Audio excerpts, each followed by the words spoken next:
finer artist.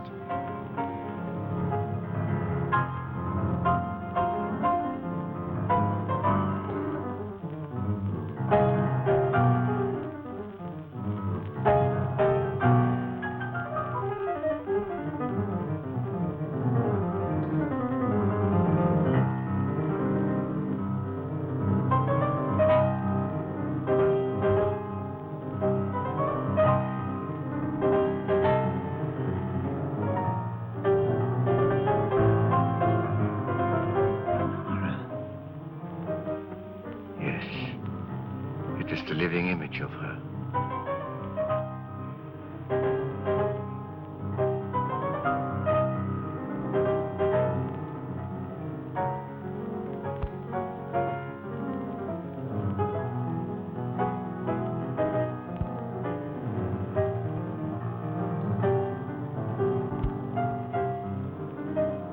Bob, will you change seats with me? Why, of course, dear.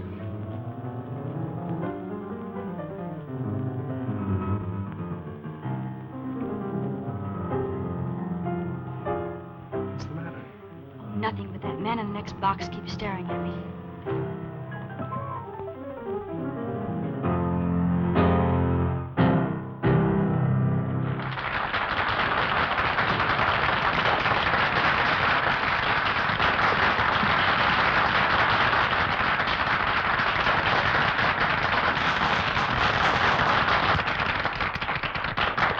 Let's go back and see Dad during the intermission. All right.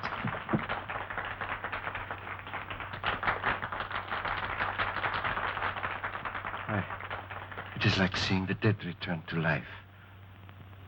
I must know who she is. That can do no good. The dead have no place among the living. I shall be the judge of that. Lawrence, for a man your age, you're certainly in the pink. I have to be. Most people don't know it, but giving a piano recital requires the stamina of a marathon runner. Say, Judd, I think you better give my right forearm muscles another going over.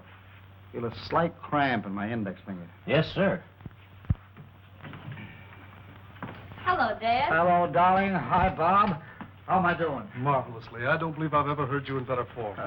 That's because you're home from school, my dear. I was playing for you tonight.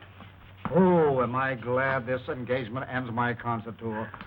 Now I can relax, wear old clothes, let my beard grow. Oh, and devote some time to your only daughter. You know, I feel as if I'd been Sienna. Don't bite the piano that feels, my darling. See where that is, Bob. Yeah.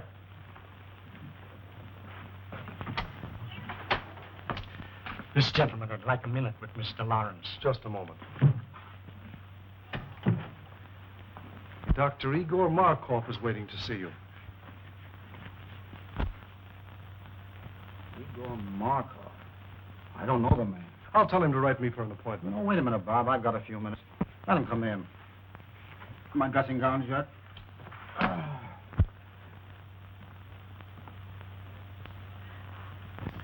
So I have the pleasure of addressing Mr. Anthony Lawrence. That's right, Doctor. What's on your mind? I should like to apologize to this charming young lady for my seeming rudeness. Well, I don't know what you're talking about, but go ahead. This is my daughter, Patricia, Dr. Markoff. Please forgive me, young lady, for staring so rudely at you, but I really could not help it. Seeing you tonight was quite a shock because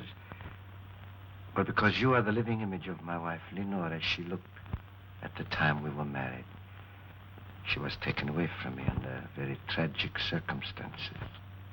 I understand. I accept your apology. Thank you.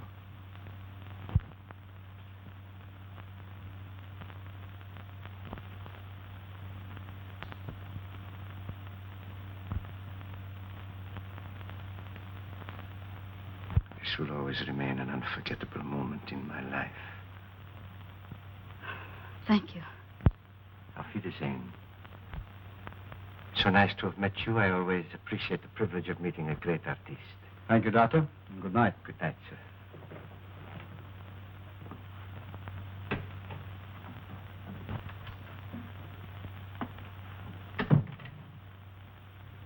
Funny people, these foreigners. Do you suppose Pat really resembles his dear departed, or... Or is right. That cock and bull story was old in Caesar's day. The nerve of the guy. My dear boy, you've got to get used to other men admiring Pat. She's a very beautiful girl. There's a difference between admiring and ogling. By the way he stared at me, he gave me the jitters. You'll find him in the next box, fishy stare and all. Oh, no, I won't. We're going to hear the rest of this concert from backstage. Then I'll have to get your wrap. You left it in the box. Oh, please do. I'll wait for you here. Well, Judd, 5 minutes. We better get ready.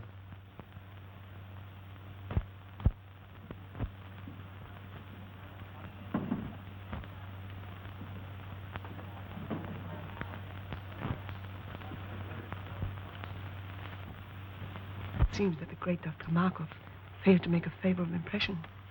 Temporarily, yes. But there will be many opportunities in the future.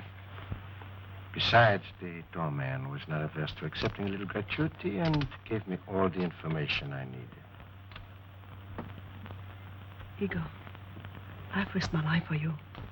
I've kept your secret all these years. Does all this mean nothing to you? Don't I mean anything to you? Because of your knowledge of my work, I need you as an assistant. You have never meant anything more, and you never shall. Keep that in mind.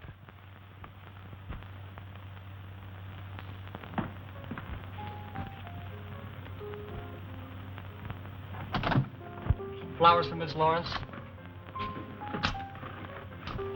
Sign, please. Thank you.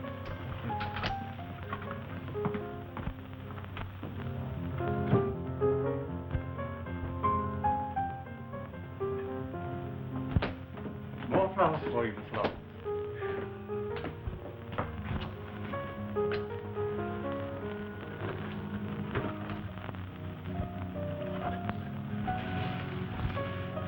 Flowers, flowers, flowers. Morning, noon, and night. The man must be crazy. Keeps on, I'll hate the sight of him. Have Williams take those to the children's hospital. Right away, miss.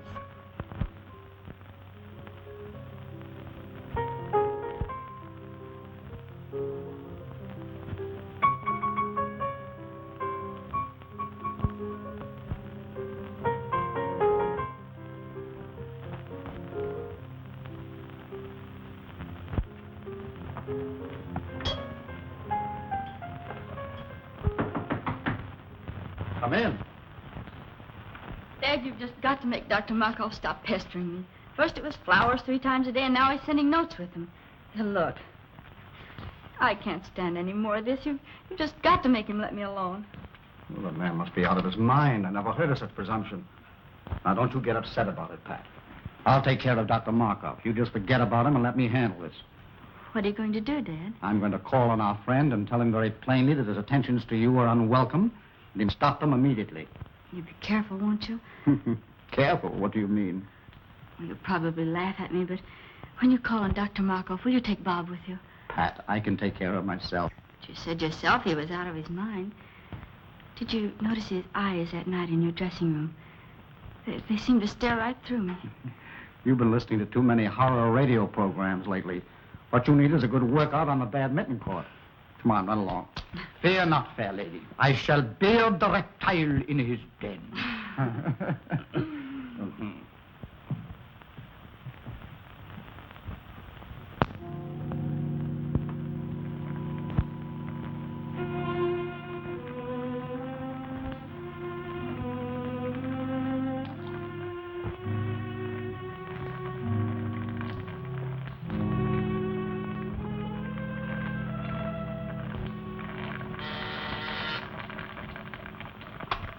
Yes? Mr. Anthony Lawrence is here to see you, Doctor. I will see him in a few moments. Oh, and Maxine, you had better relieve me. I'm making a new batch of X54, and it requires constant watching. I'll be right in, Doctor.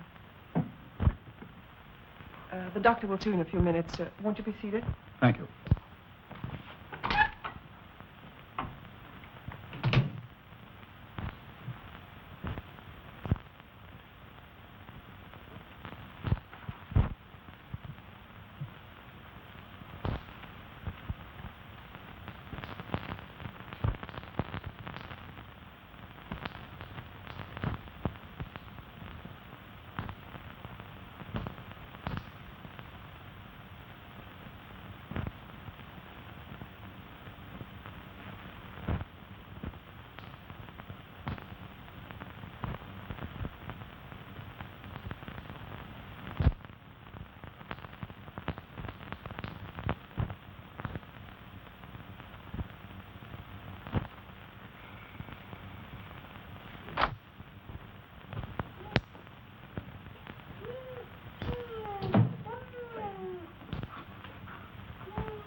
I wish you'd get rid of that brute. He's always hated me, and I'm deathly afraid of him. Oh, don't be a fool. He's perfectly safe in that cage. How could he harm you? It is silly. Besides, he's very essential to my work. Now, when that concentrated pituitary boils dry, turn off all the burners. Add some elixir, place it in 4 cc ampoules, and refrigerate them. Yes, Doctor. Watch it closely. See that it continues to boil, but very slowly. Now I must go and talk to Mr. Lawrence. I cannot leave him waiting any longer.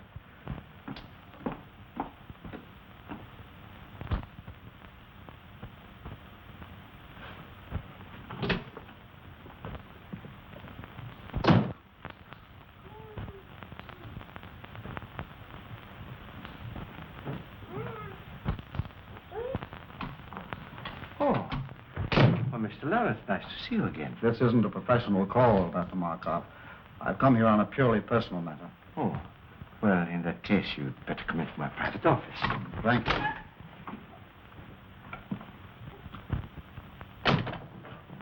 Won't you sit down? I'll remain standing if you don't mind. Oh, as you wish. I'll get to the point very quickly, Dr. Markoff. I've come here in regard to my daughter, Patricia. Ah, yes, a lovely young woman. And that's beside the point. She doesn't welcome your attentions. I'm forced to ask you to stop annoying her. I'm afraid you're being very insulting. Your persistence has left me no other choice. I've already explained my deep interest in your daughter. Perhaps you thought I was lying.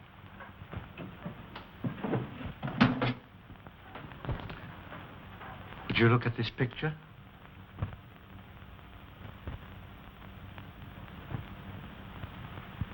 What if there is a resemblance? That doesn't give you the privilege of annoying her. But I am going to marry her. Ma? I'm amazed at your conceit. I'm warning you, Dr. Markoff. Unless you stop annoying my daughter, I shall call the police. Stop, not so fast. Let go of me!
Pardon me, Miss Lawrence. Dr. Markoff's on the telephone for you. Dr. Markoff? Oh, say I'm not in. But he says it's important. He must talk to you concerning your father. My father? I'll talk to him.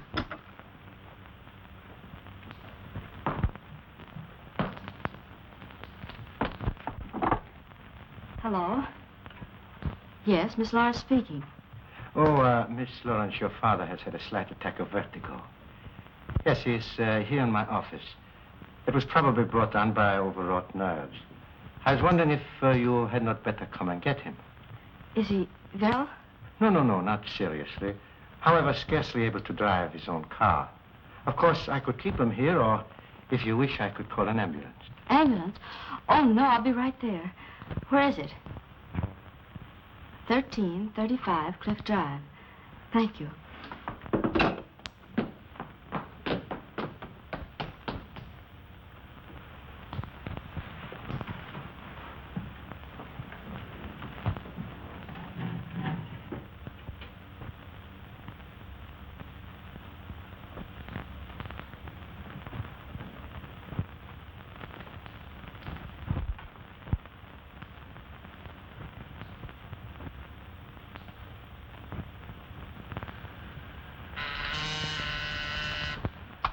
Yes, Doctor? Maxine, turn down all the flames to about half. But Dr. Markoff, the concentrate is nowhere near dry yet. I know, but it must boil very slowly. All right.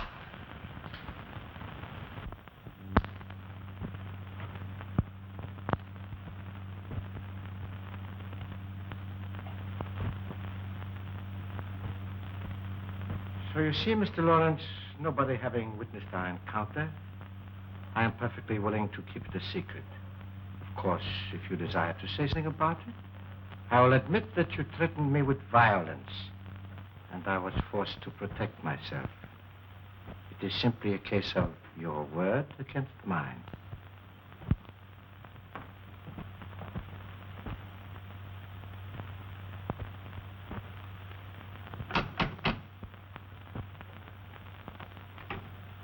Is this Dr. Markoff's residence? Yes.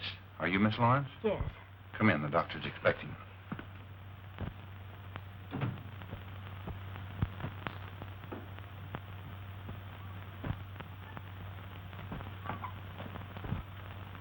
Father, how do you feel?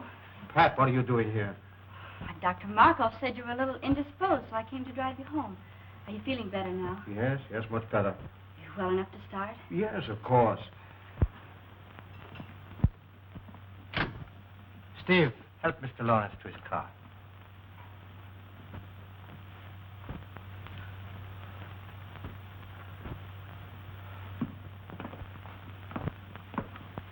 Miss Lawrence, may I have a word with you? Yes. I think that your father would bear watching. If you notice him developing certain symptoms of... Well, if you notice him acting strangely, I would strongly advise you persuade him to see his doctor. I'll remember. Thank you. You're welcome.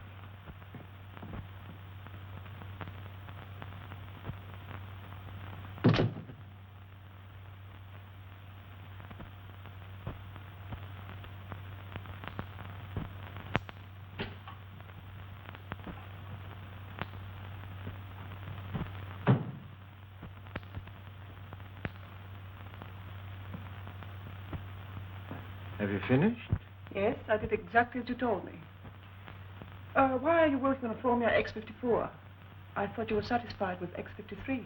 Not quite.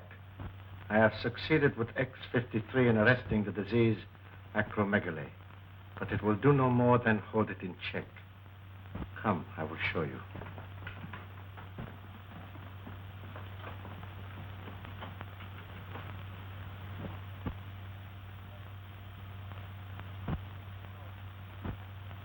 You will recall that after I injected him with the disease, it was allowed to proceed to this stage. Enlargement of the head, the feet, and so forth. But from the moment I gave him an injection of X53, there has been no change in the condition. Neither progressive nor retrogressive. I have every reason to hope that this new formula will prove to be a complete cure for the disease.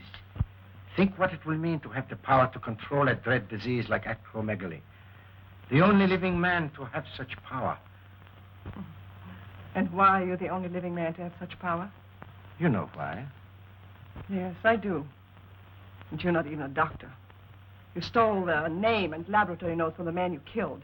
He deserved to die. And his death made it possible for me to escape from Europe as the real Dr. Markoff. and reap the rewards earned by another man with years of work and study. What I took from him was small repayment for what he tried to take from me. The love of Lenore, my wife, the woman I worshipped. But his love cooled as I knew it would when he looked at her beautiful face and saw the ravages of the hideous disease, acromegaly. Did you deliberately inoculate her with that dread disease? I did. I was determined that no other man should try to take her from me. I knew if she were no longer beautiful, no one else would want her. Then I would have her all for myself. But she could not stand the sight of her own face. So she killed herself. This is incredible.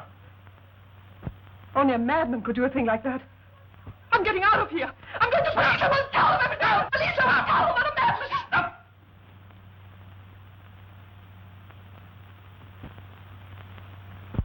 You are going no place. You are going no place. Go to your room. Stay there.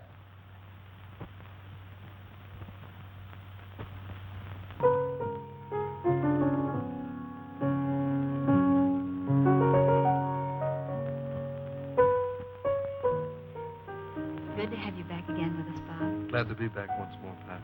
It's no fun being away from you. I do wish you didn't have to spend so much time out of town. If I didn't, your father would probably get himself a new business manager. You know, it's chiefly on his business I'm away so much. I know. Bob, do you think you could book Father for a series of summer concerts? Pat, what are you talking about? If you knew the heavy schedule I booked him for next season, you'd want him to have a good rest. Oh, I do, but he can't seem to rest. I don't know what's gotten into him. He seems to have so much energy. He just can't seem to work it off. Well, let's hope it keeps up. But he can't, Bob. Do you realize that he's up at 6 every morning? That he walks practically all day long? That I can't get him to go to bed at night? Sometimes I awaken at 2 or 3 in the morning, and he's still playing his piano. That's not normal in a man of his age.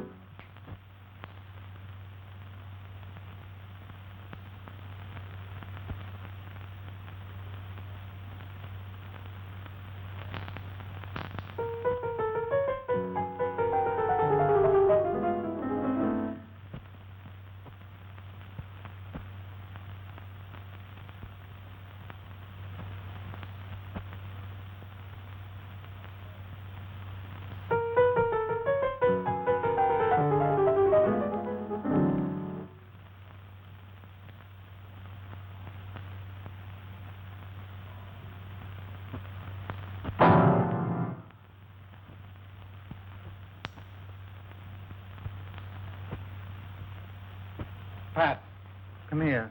You too, Bob.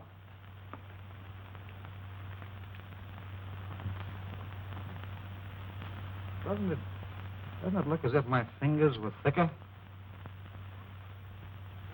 Well, your hands are swollen. Well, the fingers are anyway. Oh, I feel awkward. When did you notice this? The past few days, I felt something coming on. My feet, too, seem enlarged. All my shoes feel tight. Do you suppose you've eaten something that poisoned you? Oh, no. I'd know it if I had. He said if you felt bad, I should persuade you to see a doctor. Who said? Dr. Markoff. Markoff? When was that? That day you went to see him about a social matter. Oh, rubbish. Why should I see a doctor when I never felt better in my life? Because I want you to, Father. Promise me you'll see Dr. Adams at once. Let me call him now. Nonsense. There's nothing the matter with me, really. I'll tell you what I'll do. If this condition doesn't clear up by tomorrow, I'll drop in to see Dr. Adams just to put your mind at ease. But you won't go. You put it off. Why don't you let me call him now? Because it isn't urgent. Anyway, right now, I feel like going out for a walk. But you've been walking all day. I can't help it. I feel restless and full of energy.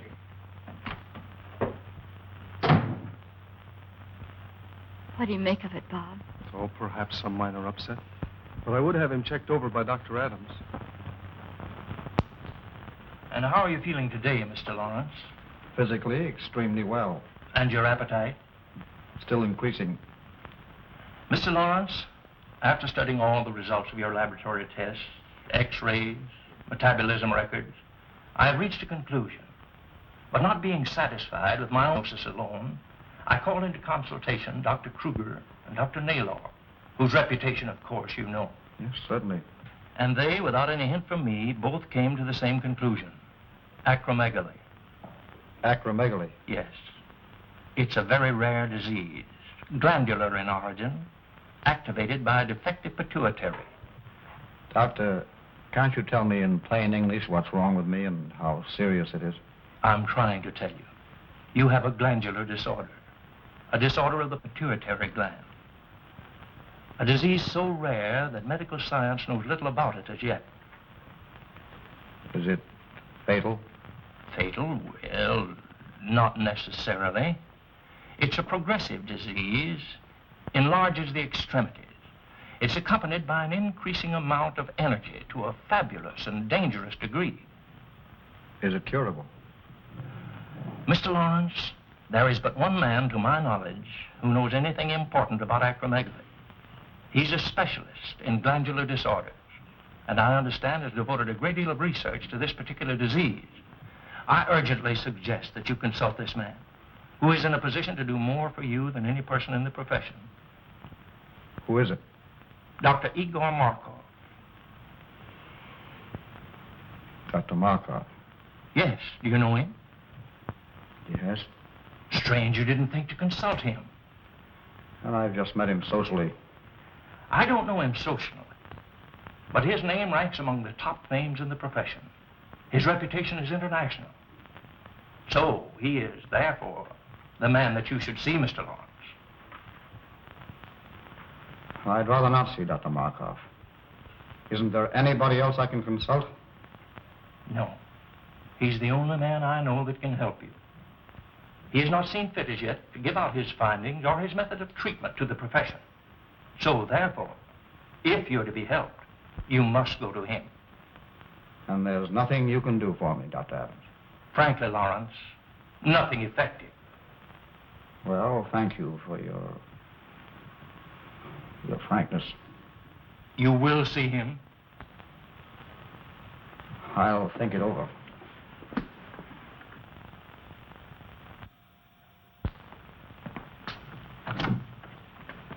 Hello, Stack. Is Miss Lawrence in? Oh, how do you do, Mr. Blake? I tell Miss Lawrence you're here. Bob, darling, I'm so glad you're back.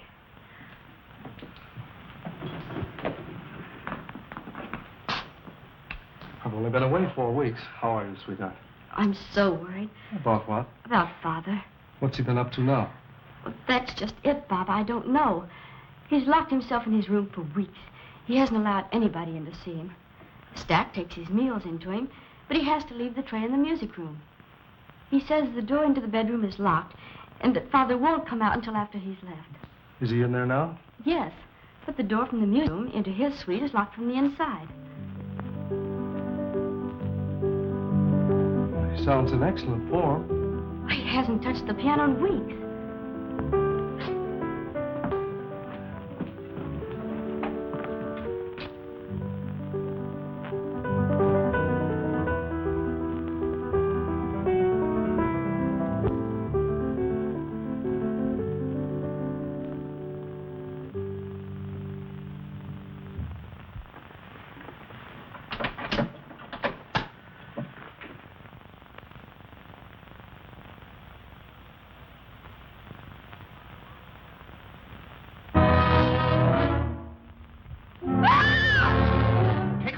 Blake, take her out of here, quick!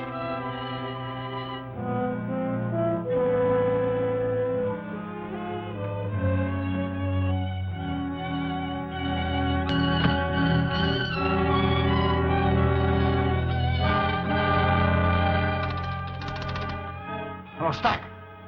Have William bring my car down to the side entrance immediately and leave it there. I'll drive it myself. No.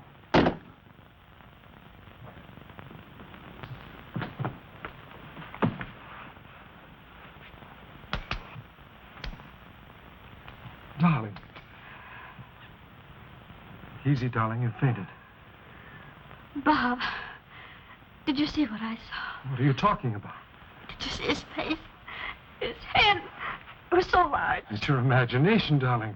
The lights in there were strange, that's all. No, Bob, no.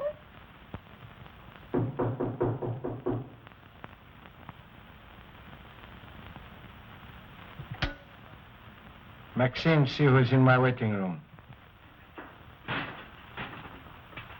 Maxine! Maxine, are you there? Maxine! Maxine! Maxine!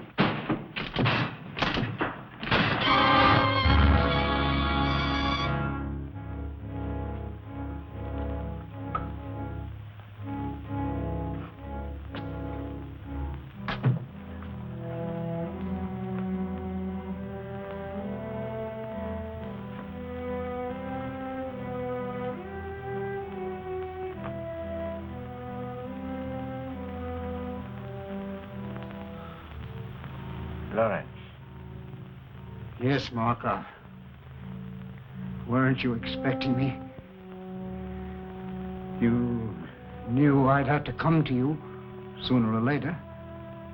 To you, the one man with experience concerning the hideous disease of acromegaly. Oh, you had it cunningly worked out, Markoff. So that I would be forced to come to you you alone for help. Then you would be in a position to dictate your own terms in exchange for that help. Terms which no doubt would involve my daughter, Patricia.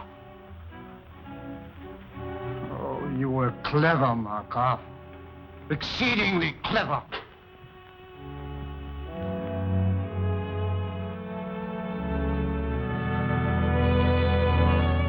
As the only man with sufficient knowledge of the disease, not only to alleviate it, but to infect a person with it, you hold a decided advantage.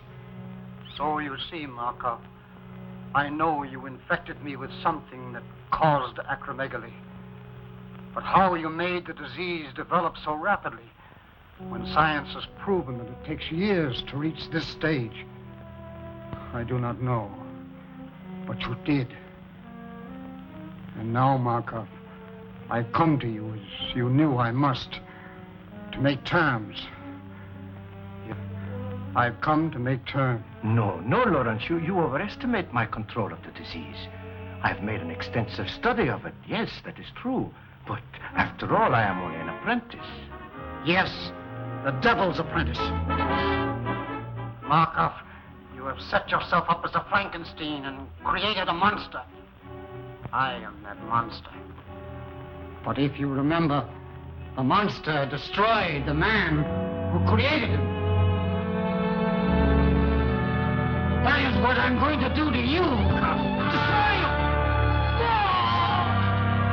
Good work, Steve. Put him on that chair while I prepare an anesthetic. Surgery began this evening. But I must put my mind at rest. Can't you take my word for it, Pat? I'm sorry, Bob. In this case, I can't. It's locked. You see, he doesn't want to be disturbed. But I must see him. Oh, not tonight, Pat, please. In the morning, perhaps. I'll tell you what.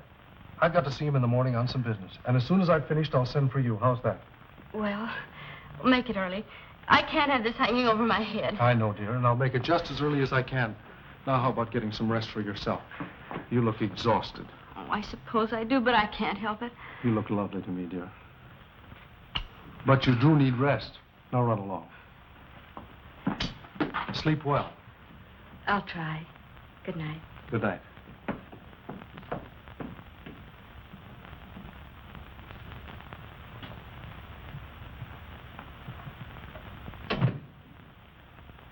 Oh, Stack. Stack, have you got a key to the music room? Why, no, sir. Why? Well, it's locked, and I wanted to see Mr. Lawrence. I'm sorry, sir, but he's gone out. Out? Oh, yes, sir. About a half an hour ago. He had his car brought around and then dismissed William. Where did he go, do you know? Not the slightest idea, sir. I didn't see him, but William said he was all muffled up. Oh. Stack, I wish you'd ring me at home when he comes in. Very good, sir. And shall I wait up for him, sir? Well, no. If he comes in soon, you might ring me. Otherwise, go to bed. I'll see him in the morning. Very good, sir. Good night, Stack. Good night, Mr. Blake.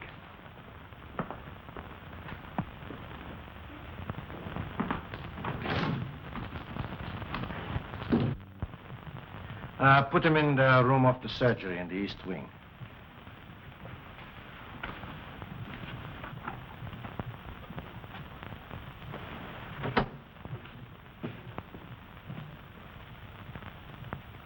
could you be so inhuman as to infect him with that disease in order to bargain for his daughter?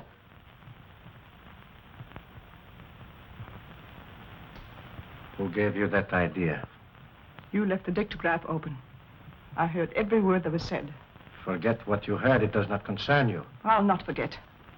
If you don't give up that insane idea of marrying Patricia Lawrence, I'll tell the truth about you. You would not dare. Oh, yes, I would. Does this mean that I have completely lost your loyalty? You speak of loyalty. You don't even know the meaning of the word. You seem to forget all the things I've done for you. I've even risked my life for you, hoping that you might realize how much I love you, that someday you might return that love. But no. All I meant for you was just someone to help you attain your own selfish aims. I'm tired of it. I can't stand it any longer. Do you hear me? I can't stand it. I'll never let you marry that girl. Never. Never, never, never.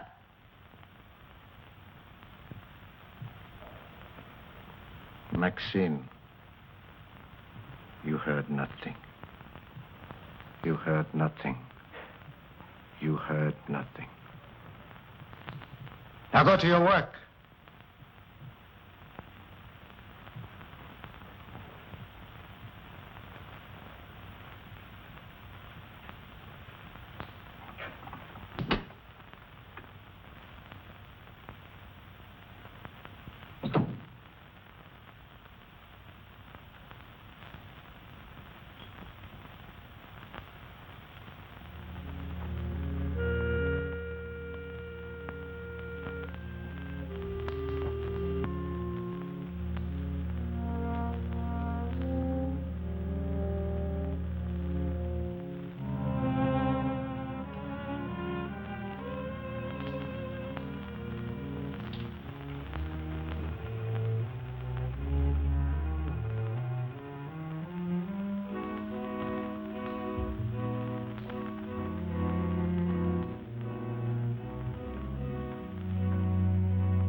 Go back in the other room.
Good morning, Doctor.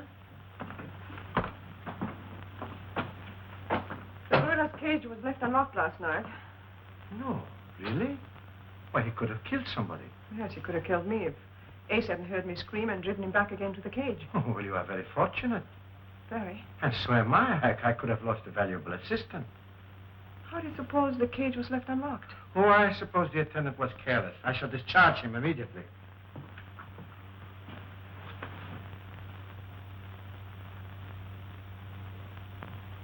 Look, Doctor. It's normal. You've discovered a cure. Maxine, it is marvelous. Maxine, this is great. Do you know what it means? It means that I can ask my own price. I can... Yes.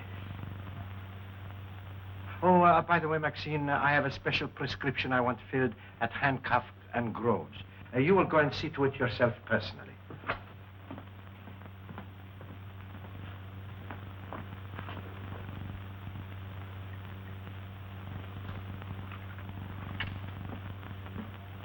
Couldn't it be ordered over the phone? If I wanted it that way, I would have said so. Very well.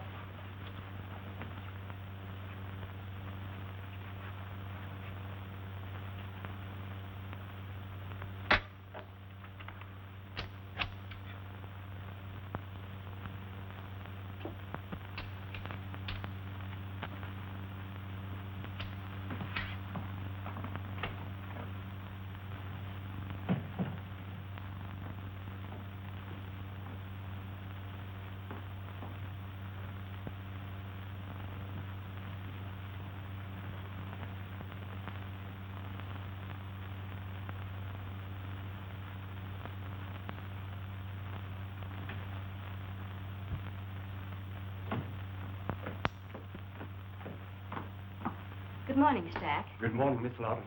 Have you taken my father's breakfast into him yet? No, I haven't. You haven't? Why not? Well, as a matter of fact, your father isn't in. Isn't in? Where did he go? I don't know. He didn't say. When did he go? I can't exactly say. Sometime last night. Last night? Yes, miss. You mean he's been away all night and left no word? Absolutely none. I'll get it. Hello? Yes, Miss Lawrence speaking. This is Dr. Markoff. Now, please don't be alarmed, but your father came to me last night for a consultation. Father came to you last night for a consultation? Yes. I found it advisable to keep him here for observation. How is he? Well, he's quite comfortable now. Yes, quite comfortable, Miss Lawrence, I assure you. I'll be right over and pick him up and bring him home. I would strongly advise against taking him home, Miss Lawrence. But why? I can't leave him there. Do you think I should take him to a hospital? I suggest you leave him right where he is, Miss Lawrence. You see, I have all the facilities here to take care of him in my sanatorium. Oh, I didn't know you had a sanatorium, too. I'll be right there. When Mr. Blake arrives, tell him I've gone to Dr. Markoff, 1335 Cliff Drive. Dr. Markoff's 1335 Cliff Drive. Yes. Very well, miss.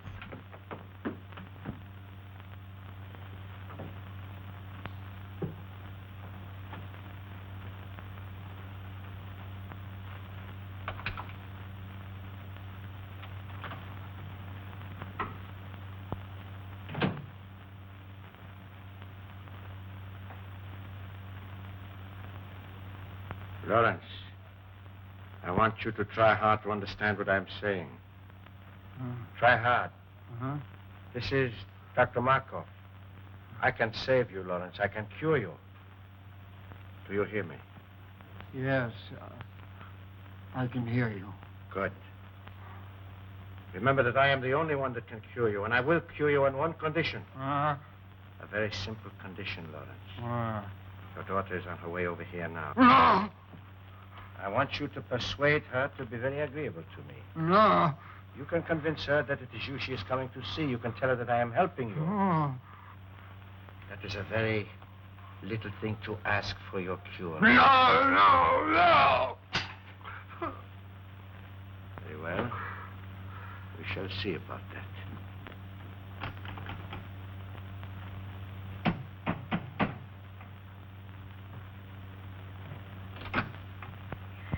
Dr. Markoff, please. Come in. Dr. Markoff wants you to wait in there.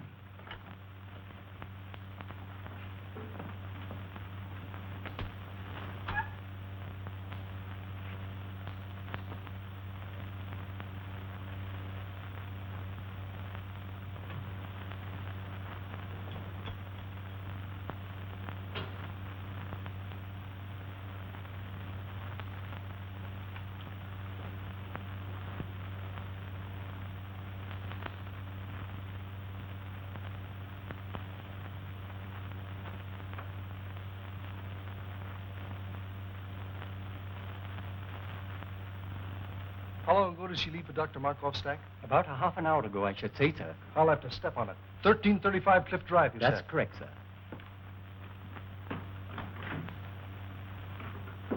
I do not have to cure you, Lawrence, because nobody knows I have discovered the cure.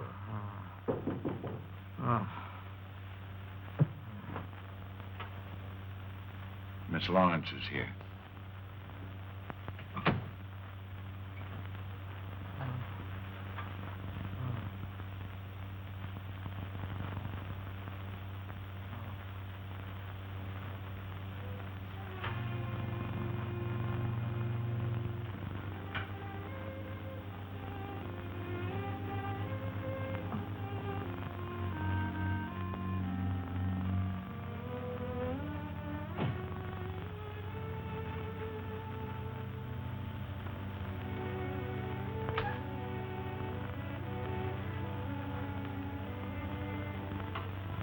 Miss Lawrence. Oh, it is a great pleasure seeing you again. Dr. Markoff, how is my father? He's resting comfortably. Please be frank with me. What's the matter with him? It is a glandular ailment. How serious is it? Well, Miss Lawrence, I'm afraid it is quite serious, particularly in your father's case. Why particularly so in his case, Dr. Markoff? Well, you see, the peculiar disease your father is suffering from causes extreme enlargement of the extremities, the hands, feet, and certain portions of the head. In a professional pianist, it is fatal. That is to the continuance of his career, I mean. Not only are his fingers incapacitated for the intricacies of delicate performance, but his very appearance, upon which so much depends for public approval, is most uninviting. Dr. Markoff, how does it happen my father came to you? I think you will find that your Dr. Adams sent him to me. Dr. Adams? Yes. Dr. Adams made exhaustive tests, and in consultation with several eminent colleagues of his, diagnosed your father's case, and correctly so, as acromegaly. Acromegaly? I never heard of it. Few have. It is very rare. And since glandular disturbances are my special field, and acromegaly my particular interest, your father was advised to consult me. With what results? I am anxious to cure your father, Miss Lawrence. Most anxious.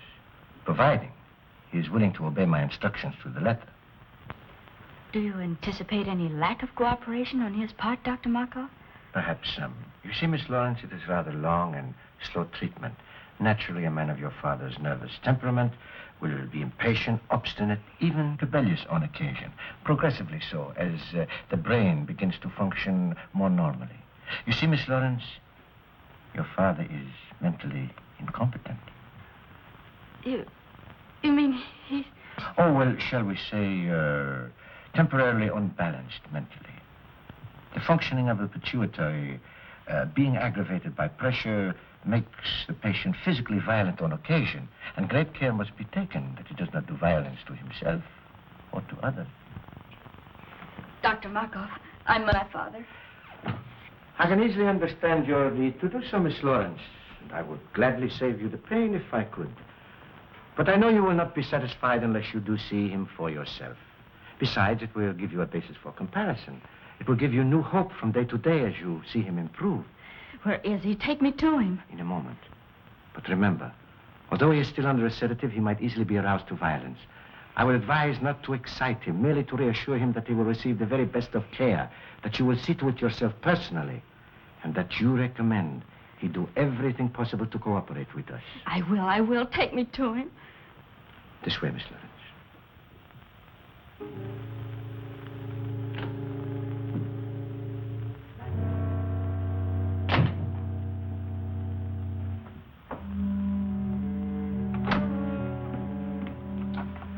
You know what to do.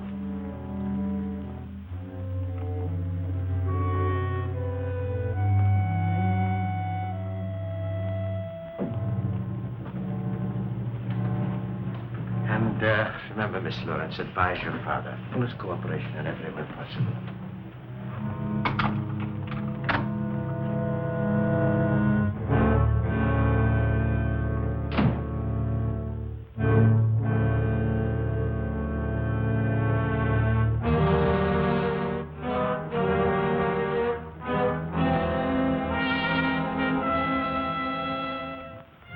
How ghastly.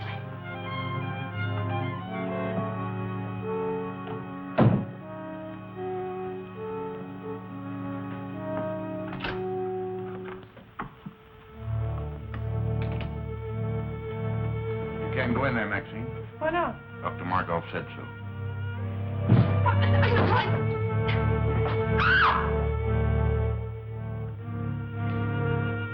Father, speak to me. It's Pat. Father, speak to me. It's Pat. It's Patricia, Father. I'm here. Pat. You're going to be all right. Dr. Markoff said so. Markoff. Yes. He's going to cure you, he and I. Markoff. Markoff. No. No. Markoff. Markoff. No. No. Dr. Markoff, why is he strapped down? To prevent his doing violence to himself or to others, Miss Lawrence. Take them off. Take them off, do you hear? Well, that would be very dangerous. Take them off, I say. Take them off at once. Stop that. Calm yourself. Calm yourself, Miss Lawrence. I don't care what you say. You can't treat him like a wild animal. It's a necessary precaution, Miss Lawrence. If he were to become violent, he would be extremely dangerous. I don't care what you say. You can't treat him like a wild animal. His recovery depends solely on you. What do you mean? I will cure your father when you decide to become my wife. Let go of me. I'll never marry you. Never is a long time. Some people do change their minds.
Is he all right? Yes, he's just fainted.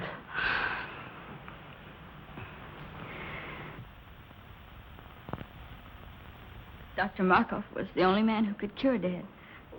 But him dead, there's not much hope left. Oh, yes, there is, Miss Lawrence. I'm familiar with the serum Dr. Markoff has perfected for the cure. He has been using it to bargain with your father for you. He'll be all right. It might take a little while, but he'll be all right. Thank you.